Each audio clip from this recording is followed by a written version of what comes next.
Hej, det er Mathias fra Cykelpartner. Når du åbner kassen på din nye ThinkRider A1, ser du forrest konverteringskittet og fødderne til hometraineren. Under flamingoen finder du selve hometraineren. Når du har alle delene ude, tager du plastikken af. I konverteringskittet finder du Quick Release, akseladapter og manual. I posen her finder du akseladapter, umbraco, spacer og en batteriåbner.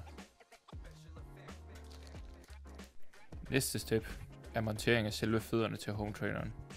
Du starter med at tage skruerne af selve fødderne. Vær opmærksom på, at klistermærkerne passer overens med dem på hometraineren, når de monteres.